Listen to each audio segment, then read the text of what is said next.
देखिए, जो first question है फिलेट बेल्ट का, उसमें कह रहा है एक फिलेट बेल्ट की माप यानी उसका साइज 6 mm, यदि बेल्ट का प्रभावी लंबाई इफेक्टिव लेंथ 60 mm हो तो बेल्ट का सामर्थ्य ज्ञात कीजिए। देखिए, परमिसिबल स्ट्रेस दिया हुआ है, ध्यान रखिएगा, हमने आपको बताया भी है कि फिलेट बेल्ट शियर के लिए डिजाइन होगा। शियर मतलब कर्तन, ठीक है।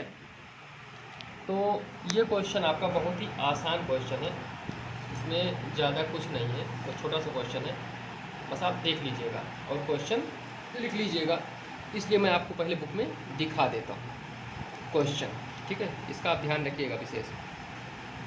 जैसे देखिए, सबसे पहले आपको गिवन डेटा क्या दे रखा है, जैसे आपका गिवन डेटा, ठीक। तो फिलेट बेल्ट बोला है और उसका साइज का मतलब क्या दिया है, एस बराबर क्या है 6 mm, और उसका इफेक्टिव लेंथ जो है वो आपको 60 mm दे रखा है। हमको स्ट्रेंथ निकालने को बोला है, क्या बोला है, स्ट्रेंथ को किससे लिखते हैं, पी से। किसका है, फिलेट बेल्ट का, इसलिए पी एफ लिखते रहे, ठीक है, कोई दिक्कत। Permissible stress tau B F, हम टाउ बी एफ से लिखते हैं, आपके बुक ने इसे एफ एस से लिखा होगा। इसकी वैल्यू है 110 न्यूटन पर mm स्क्वायर। इसमें डाउट मत करना कोई, ठीक है। टाउ बी एफ और एफ एस में ये दोनों एक ही हैं, बस आपकी बुक वैसे लिखा है और हम टाउ बी एफ से लिखते हैं। तो जो सबसे पहला आपका फॉर्मूला है किसका, स्ट्रेंथ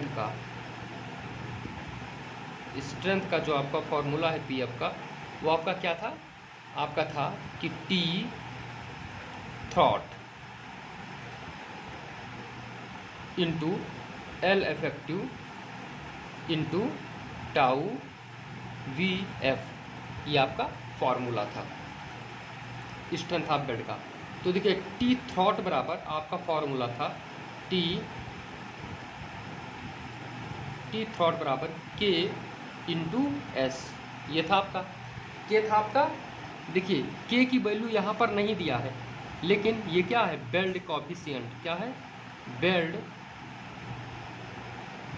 बेल्ट कॉफिशिएंट। और ये हमने बताया कहाँ से कहाँ तक लाई करता है, 60 से 90 डिग्री, ठीक है। जब ये नहीं दिया होगा तो इसकी वैल्यू कितना मानेंगे, 0.7, और एस की वैल्यू आपको दे रखा है। तो टी बराबर टी थ्रॉट कितना आ जाएगा बेटा, टी थ्रॉट जो आपका आ जाएगा, टी थ्रॉट वो आएगा 0.7 इंटू एस की वैल्यू कितनी है 6, तो 4.2 ये आएगा mm में, ओके।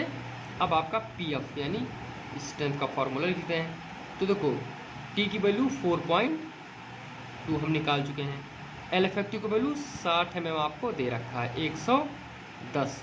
अब आप पी एफ यहाँ से गुणा कर देंगे। बहुत आसान सा क्वेश्चन था, बहुत ही छोटा क्वेश्चन था, इसमें कुछ खास नहीं था।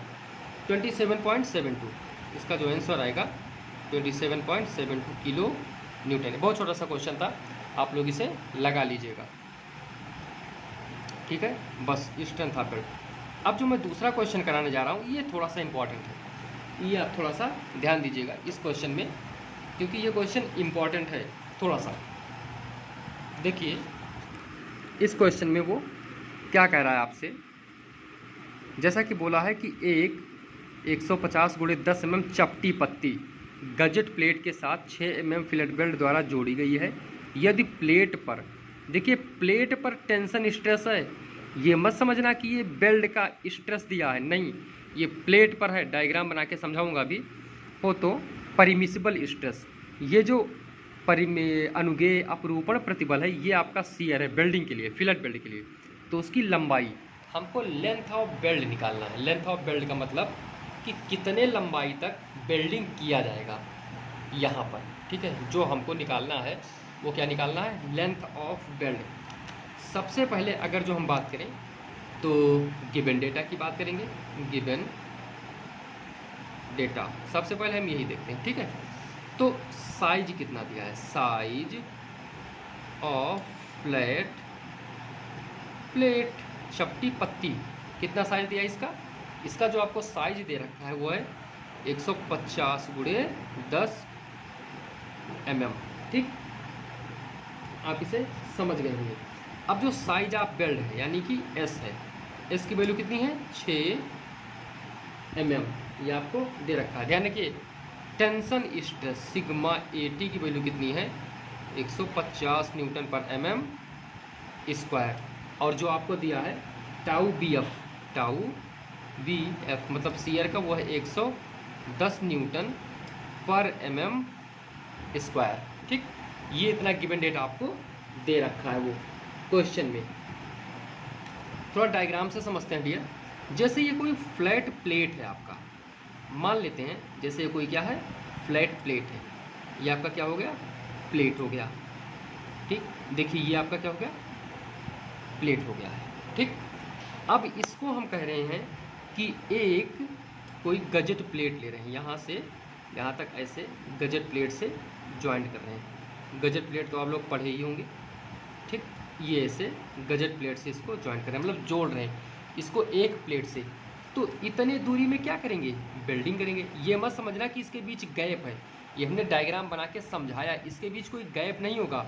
इस गैप को यहाँ से यहाँ तक क्या करेंगे वेल्डिंग करेंगे, ऐसे पूरा पोर्शन इसका वेल्डिंग करेंगे, तभी तो इसके साथ ही जुड़ेगा।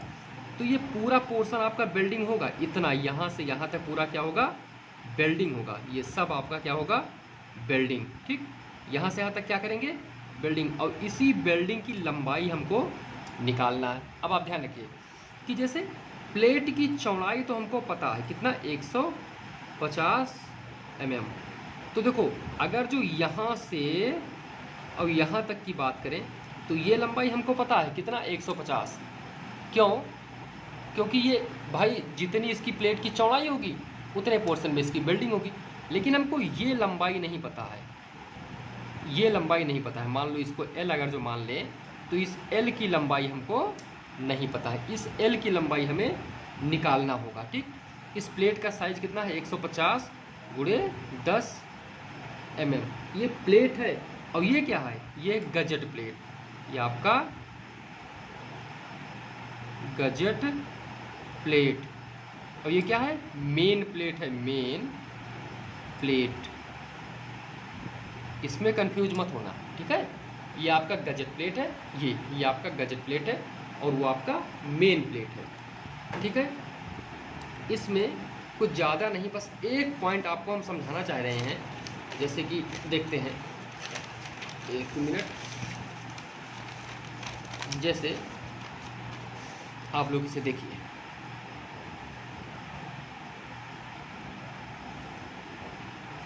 आप लोग देख पा रहे होंगे। अब थोड़ा सा एक मिनट भाई, हाँ। अब आप देखिए कि अगर जो हम कहें, अगर जो हम थोड़ी सी बात करें यहाँ पर, ठीक दिखाई पड़ रहा है सभी को? ओके, आई थिंक दिखाई पड़ेगा, क्लियर भी हो गया। अगर जो हम कहें कि स्ट्रेंथ ऑफ बेल्ट और स्ट्रेंथ ऑफ प्लेट दोनों को हम इक्वल कर दें, क्या कर दें स्ट्रेंथ ऑफ, वीडियो थोड़ा ब्लर हो रहा है, इसमें तो प्रॉब्लम आ जाएगी। हाँ, strength of plate equal to strength of belt, इन दोनों को बराबर कर दें, मतलब प्लेट की सामर्थ्य और बेल्ट की सामर्थ्य को एक दूसरे के बराबर कर दें। अगर जो बराबर नहीं करेंगे तो हमारा काम कैसे चलेगा। जैसे हम प्रैक्टिकल एग्जाम्पल, यहाँ पर आपको प्रैक्टिकल एग्जाम्पल दे करके समझाते हैं। जैसे देखिए ये कैलकुलेटर है, ठीक, और इस मार्कर के साथ इसको जोड़ना है, ऐसे इसको जोड़ेंगे। तो देखिए जितने डिस्टेंस पे हम मार्कर को रखेंगे इसके चारों साइड वेल्डिंग करेंगे। देखिए यहाँ से लेकर के जहाँ पे हम पेन चला रहे हैं पूरे साइड होगा, देखिए ये इतना पोर्शन वेल्डिंग होगा नहीं होगा जहाँ पे हम पेन चला रहे हैं, देखिए इसे ये वेल्डिंग होगी, वेल्डिंग की लंबाई। और मार्कर की जो चौड़ाई है यानी ये फ्रंट फेस है, ये वाला, ये इतने पोर्शन में वेल्डिंग होगा। ठीक, तो देखो मार्कर की चौड़ाई तो हमें पता ही है, ये मार्कर की चौड़ाई तो हमें पता ही है, ठीक। लेकिन ये जो लंबाई है, ये इसके साइड में ये जो लंबाई है, इसको पास्चर बिल्ड कहते हैं, इसकी लंबाई हमको नहीं पता है, ठीक। तो ये पूरे पोर्शन में बेल्डिंग होगा तभी तो मार्कर के साथ ये मतलब कैलकुलेटर के साथ मार्कर रुकेगा। तो ऐसे हमको बेल्डिंग करना है। तो मान लीजिए जैसे हम आपको दिखाने की कोशिश कर रहे हैं, ये देखिए हमें इस मार्कर को खींचना है पकड़ के। तो अगर जो इस मार्कर के इतना मजबूत ये बेल्डिंग नहीं होगा तो बेल्डिंग टूट नहीं जाएगा।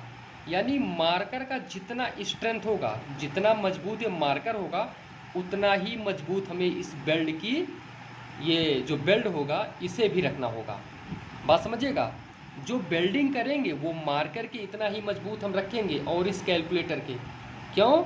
क्योंकि हमें बेल्डिंग की स्ट्रेंथ मतलब बेल्डिंग की सामर्थ्य और मार्कर की सामर्थ्य बराबर चाहिए, तभी तो लोड को बेयर कर पाएगा, क्योंकि इस पे एक फोर्स भी लगेगा।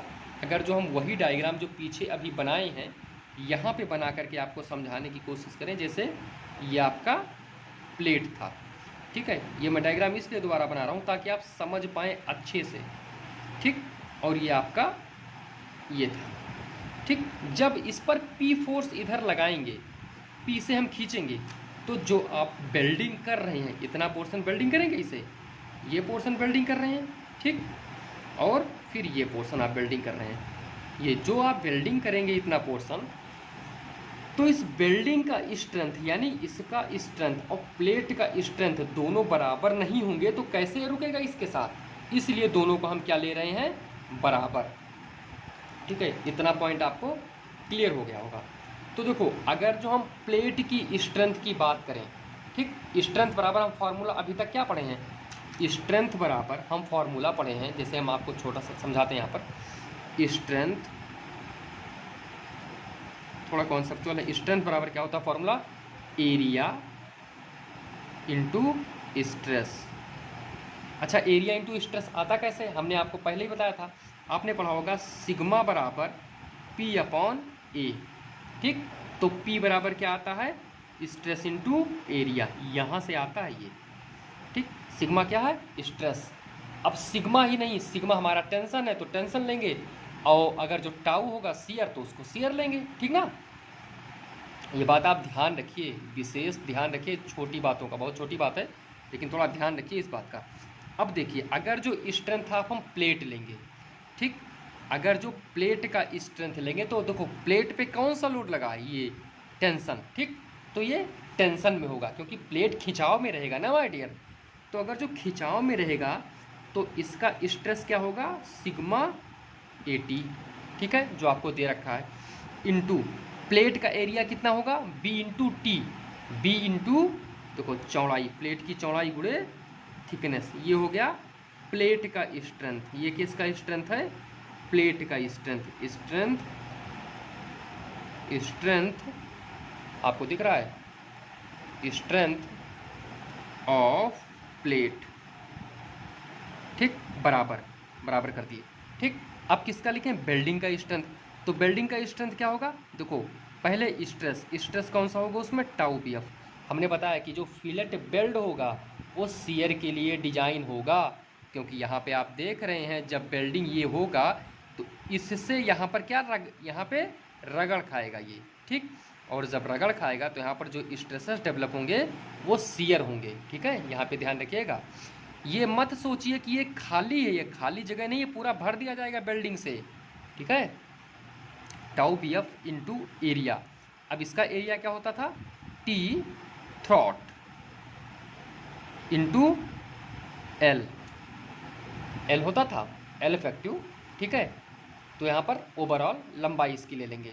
तो देखो माय डियर, अब यहाँ पर हम लगा देंगे फॉर्मूले को। देखो सिग्मा AT की वैल्यू हमें 150 पता है, चौड़ाई प्लेट की कितनी पता है 150, B की वैल्यू दे रखा है 150 इंटू T की वैल्यू 10 है, टाउ PF की वैल्यू 110 है, T थ्रॉट बराबर होता है K into S into L ही हमको निकालना है। तो देखो 110 गुणे K की वैल्यू 0.7 लेंगे, S की वैल्यू आपको क्वेश्चन में दे रखा है 6 mm। 1 मिनट, आपको दिख नहीं रहा होगा, ऐसे के की वैल्यू एस की वैल्यू 6 mm इंटू एल कर लेंगे। अब यहाँ पर एल बराबर हम लिख देंगे कितना, 150 गुणे 150 गुणे 10 और बटे में 110 गुणे 6 गुणे 0.7 बराबर। ठीक, जब हम इसकी वैल्यू यहाँ पर लिखेंगे माय डियर, तो ये आपका आएगा 487। कितना आएगा, 487, 487 mm। ठीक, देखो ये टोटल लंबाई हुआ है, मतलब देख लो इधर समझा रहा हूँ फिर से, ये भी लंबाई है बेल्ट का, देखो ये लंबाई है, ये भी है, तो ये आपको पता है 150 mm, 150 mm। लेकिन हमको ये लंबाई नहीं चाहिए, यहाँ से यहाँ तक ये लंबाई नहीं चाहिए, हमको सिर्फ साइड का चाहिए। ये साइड में कितनी लंबाई तक वेल्डिंग को रखेंगे। ठीक, तो जो लंबाई आप निकाले हो इसे, ये लंबाई जो आप अभी निकाल रहे हो 487, इसमें से 150 को घटा दो, 487 माइनस 150, यानी कि जो प्लेट की चौड़ाई उसे घटा दो, तो बराबर जो इसकी वैल्यू आ रही है वो 337 आ रही है। कितना आ रहा है, 337 mm, इतना आएगा। अब देखिए 337 किसका किसका लंबाई है, देखो इसका लंबाई है और इसका भी लंबाई है, तो ये दो तो हैं भाई LL, तो इसको 2 से भाग कर दो ताकि हमें एक साइड की वेल्डिंग का पता चल जाए। तो L बराबर 337 बटे 2, तो जब 2 से हम इसको भाग करेंगे तो 168.5 mm आपकी ये वैल्यू हो जाएगी। यानी कि अगर जो वेल्डिंग की बात करें यहाँ पर इस पर बात करें, इसकी लंबाई कितना आया, देखो इसका लंबाई जो हुआ वो आया 168.5 और इसका लंबाई कितना आया, इसका भी लंबाई आया 168.5 mm। आप समझ गए होंगे, ये क्वेश्चन खत्म हुआ।